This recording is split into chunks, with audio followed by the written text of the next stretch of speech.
So it was the end to a tumultuous week, and it lived up to its reputation at the end. The market sank into a sea of red following the announcement from Donald Trump. And some are calling it an overreaction, some are calling it a mixture of response to not just what Donald Trump had said, but in whatever the drivers were, this was expected. Maybe perhaps a bit too much.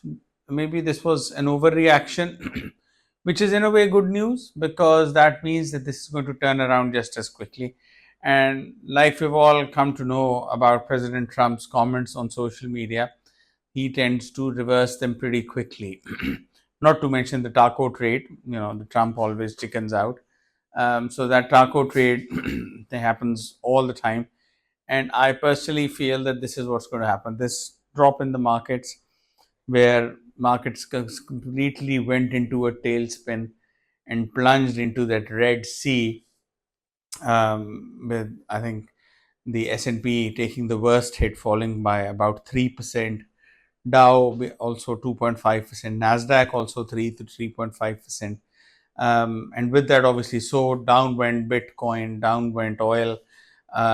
Gold, not so much. Gold managed to keep its position stable, which is what's expected in a volatile market. And oil and US dollar also managed to maintain its position and hold its ground. But everything else simply sank last night and sank and continued to sink until the markets closed. But such a reaction is an overreaction, and I think the markets will turn around on, if not on Monday, then early part of next week, especially when the earnings reports start to come through. And I'm sure Donald Trump is already, I heard his comments following the 100% tariff declaration on China, and the comments seem to be somewhat reconciliated. He downplayed not meeting Xi Jinping. He downplayed the tariffs as such as well, by saying that, oh, I levied these tariffs from 1st November, not tomorrow.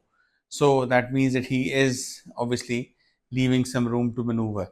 So I think all of this will turn around probably next week, if not the early part of next week, then the middle of next week, and then when the earnings reports start to come through, I think the markets will come back up again. I think we're going to see a V-shaped rally here.